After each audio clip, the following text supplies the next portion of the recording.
प्रायोजक परिवार श्री तेजपाल, पुष्पा देवी, रोहित, प्रिया, राजीव, प्रीति, सक्षम, माहिका, सुबीर, यत्ती एवं समस्त गंगवाल परिवार, बारसोई, हावड़ा।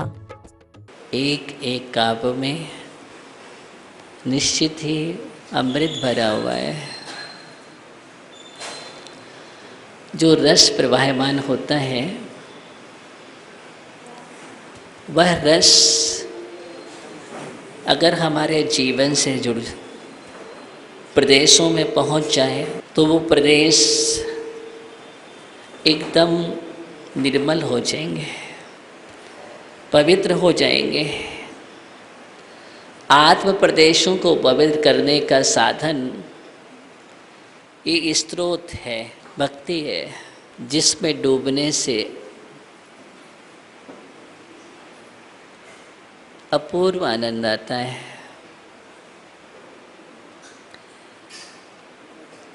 यहाँ पर आचार्य मानतुंग स्वामी ने मुख्यतः वीतरागता का दिग्दर्शन करा रहे हैं। अविधेय अगर कोई है तो वीतरागता की ओर इंगित किया गया है कि देखो अभी तक निरंतर समझा रहे हैं आपको। कितने काव्य हो गए हैं? 25 काव्य तक। अब नमस्कार की ओर बढ़ेंगे। अभी तो भगवान का स्वरूप बतलाया है कि भगवान कौन हो सकते हैं, कौन है वंदनीय, कौन है नमस्करणीय, क्या है स्वरूप। ऐसा थोड़ी कि हम हर किसी को नमस्करणीय मान लिए, हर किसी की हम वंदना करने लग जाएं, तो हर किसी की वंदना से कर्म नहीं कटेंगे, कर्म नहीं धुलेंगे। अभी तक हम करते तो आ रहे हैं। क्या मिला आपको? नहीं।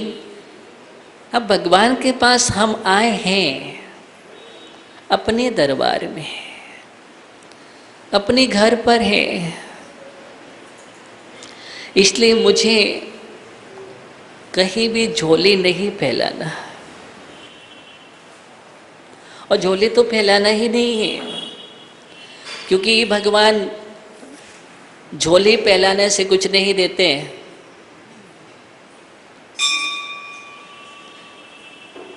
क्या भगवान मेरी झोली में कुछ डाल दो, मैं आपके दरबार पर आया हूँ, मेरी झोली भर दो? नहीं, इतने से काम नहीं चलेगा। यहाँ तुम झोली नहीं फैलाओगे तो भी तुम्हारी झोली भर जाएगी। यहाँ तुम कुछ नहीं मांगोगे तो भी तुम्हारे मांग पूर्ण हो जाएगी।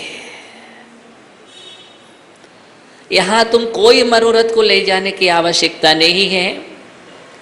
समस्त मनोरथों को पूर्ण करने वाला ये दरबार है। एकदम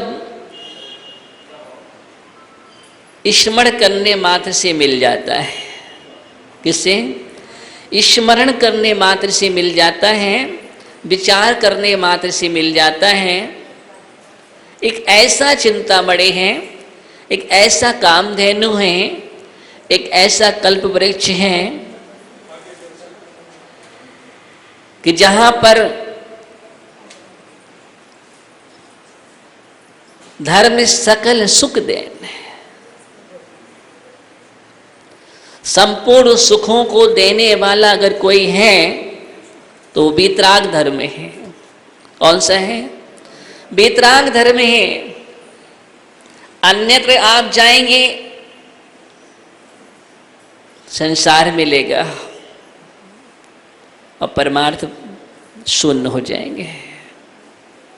संसार की वृद्धि होगी और यहाँ पर आने से संसार की हानि होती है और परमार्थ की वृद्धि होती है।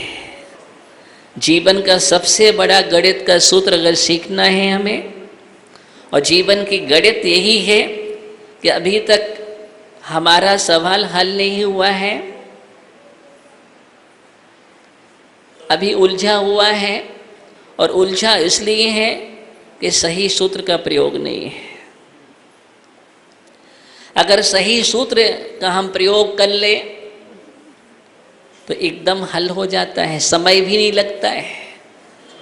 और वही सवाल अगर उसमें सही सूत्र का प्रयोग न किया जाए, उलझा रहेगा। मेरे जीवन की गणित ऐसे ही है, हम चाहें एक क्षण में सुलझा सकते हैं, और हम चाहें तो उलझे तो हैं और उलझते रहे। हमें ये भाव वास्तव में देखा जाए उलझने के लिए नहीं मिला है, सुलझने के लिए मिला है। कौन उलझता है? जिसके पास वीतराग धर्म नहीं है। वीतराग धर्म आ जाता है, साम्य भाव में स्थापित हो जाता है। उसके जीवन में जहाँ वीतराग धर्म आ गया, वहाँ पर अब राग द्वेष की कल्पना नहीं रहती है। उलझना वहाँ होता है जहाँ पर राग होता है, जहाँ पर द्वेष होता है। सुनील भैया, जहाँ राग है तो हम उलझ रहे हैं, हमें इनसे बहुत प्रेम है तो हम उलझेंगे, इनसे हमें बहुत द्वेष है, उलझेंगे, इनसे हमें बहुत मोह है, हम उलझेंगे, इनसे हमें चाह है, हम उलझेंगे, हम इनसे अपेक्षा रखते हैं। क्या रखते हैं? इनसे हम अपेक्षा रखते हैं तो हम उलझ जाते हैं। अपेक्षा की पूर्ति होती रहती है, राग पलता रहता है। अपेक्षा की उपेक्षा होती है, द्वेष प्रारंभ हो जाता है। अपेक्षा अगर हमारी पूर्ण होती रहती है तो राग बना रहता है। जब तक ये हमारी मांग की पूर्ति कर रहे हैं तो क्या रहेगा? राग। और जैसे ही मांग भरना बंद तो क्या हो गया पीयूष भैया? द्वेष। जब तुमने मांग भरी थी ना, वही खतरनाक थे। उसी समय मालूम चल गया था कि देखो अब राग की मांग भरी जरूर जा रहे हैं, अब तुम कब तक मांग भरोगे, और जिस दिन मांग भरना बंद कर दोगे उस दिन वो राग द्वेष में परिवर्तित हो जाएगा। मांग का कलर ही संकेत करता है डेंजर है। लाल वर्ण है। कौन सा वर्ण है? लाल वर्ण से मांग भरते हो ना, और लाल वर्ण क्या है? खतरे का प्रतीक। तो खतरा तो हमने पहले ही पाल रखा है, इसलिए आचार्य कह रहे हैं कि इन सब से दूर हट जाओ। धवल वर्ण में खतरा नहीं है। किसमें? धवल वर्ण में कोई खतरा नहीं है, बाकी खतरा है। वीतराग मार्ग धवलता का मार्ग है। किसका? ये वीतराग पथ एक धवलता का पथ है, और इस पथ को जो चुन लेता है उसके जीवन में फिर राग द्वेष की प्रवृत्ति नहीं होती है। और जहाँ पर राग द्वेष नहीं होता है भागचंद जी, वहीं पर कर्म भागना प्रारंभ कर लेते हैं। वही कर्म भाग जाते हैं, कर्म भाग जाते हैं और भाग्य जाग जाता है।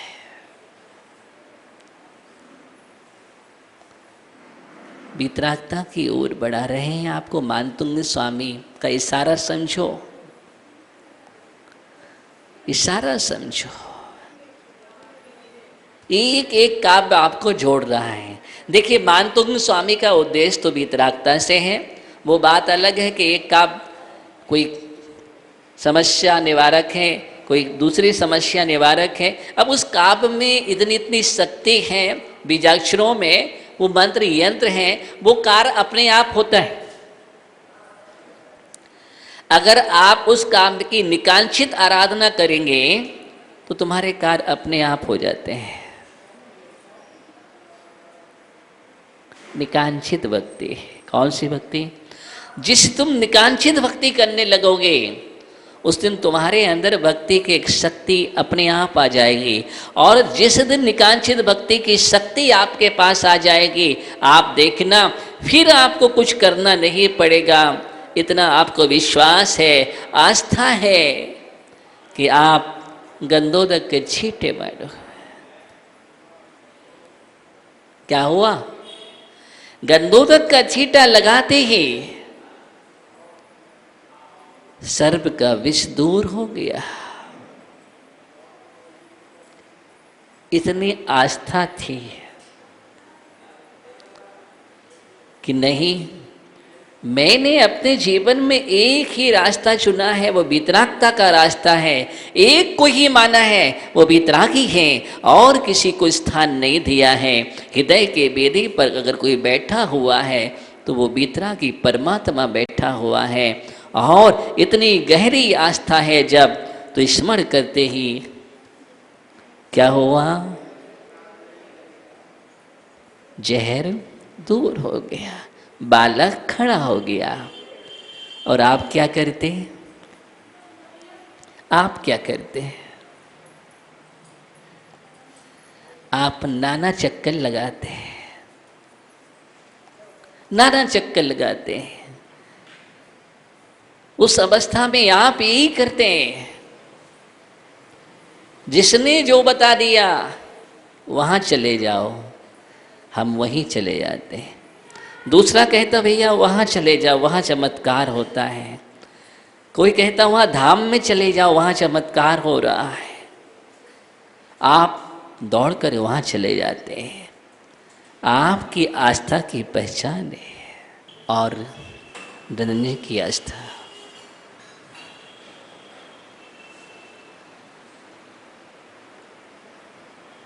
कुछ भी हो जाए, कुछ भी हो जाए, लेकिन नहीं, तुम ही को माना है और मैंने किसी को स्थान भी नहीं दिया है। स्वप्न में भी विचार भी नहीं किया है, स्वप्न में विचार भी नहीं किया है।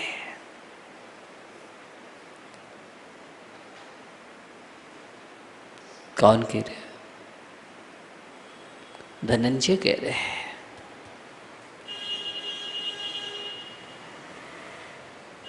सीता, ओहो,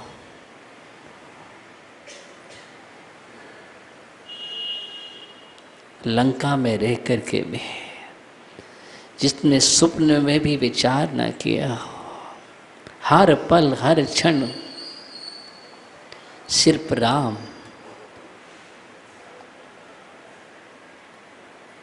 रावण ने अनेक उपाय किए, अनेक उपाय किए, लेकिन तिड़ मात भी, क्षण मात भी वो चलायमान नहीं हुए।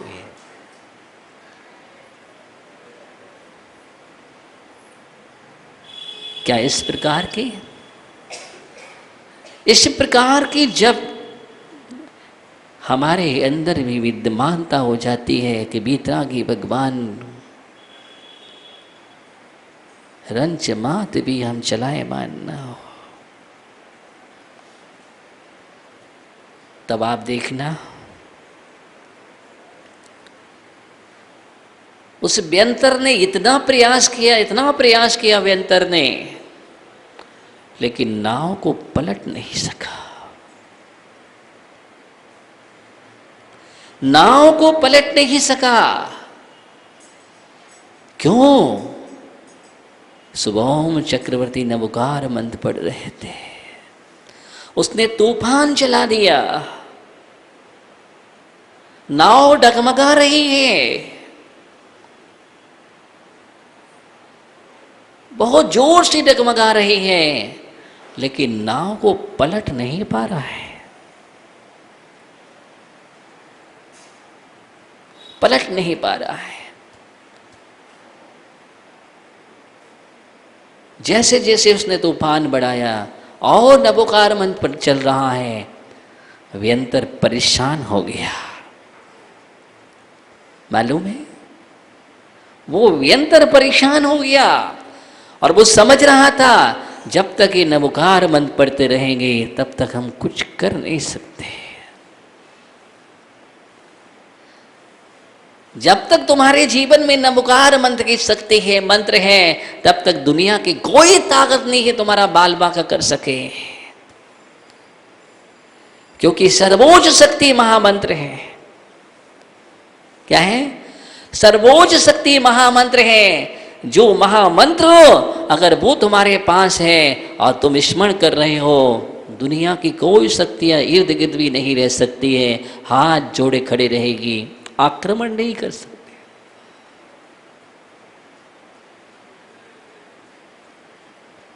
कांपती हैं सब शक्तियां, नबूकदनेस्सर है। किसी दैविक शक्ति की भी ताकत नहीं है, क्योंकि दैविक शक्तियां उसके चरणों में नतमस्तक रहते हैं। और हम लोग भयशील हो जाते हैं, थोड़ा किसी ने भय दिखाया हम घबरा जाते हैं, हम इनको पूजने लगते हैं, उनको पूजने लगते हैं। कोई किसी को पूज रहा है, कोई कह रहे मेरा कुल देवता, कुल देवी फलाना, घबराए हुए हैं, नहीं करेंगे तो क्या होगा, हमारे यहाँ तो परंपरा चली आ रही है। वाह, इस परंपरा का तुम निर्वाह कर रहे हो, मिथ्यात का पालन कर रहे हो। मतलब मिथ्यात की परंपरा को, इसका मतलब इस भाव में आकर के तुमने मिथ्यात समाप्त नहीं किया तो कब करोगे? ये तो अनादि से चली आ रही मिथ्यात की परंपरा। मिथ्यात की परंपरा को तोड़ने के लिए तो भाव मिला है, कुल मिला है तुम्हारे लिए। किसके लिए मिला है? और घबरा दिया गया, और तुम ये नहीं करोगे तो ऐसा हो जाएगा। अगर कोई समस्या आई तो उसी पर डिपेंड कर दी। देखो समस्या आई ना, उसी के कारण आई है। मतलब जो नहीं करते कर्म का उदय आता है तो मतलब उसके कारण आया है। पुण्यार्चक परिवार श्री तेजपाल पुष्पा देवी, रोहित, प्रिया, राजीव, प्रीति, सक्षम, माहिका, सुबीर, यत्ती एवं समस्त गंगवाल परिवार, बारसोई, हावड़ा।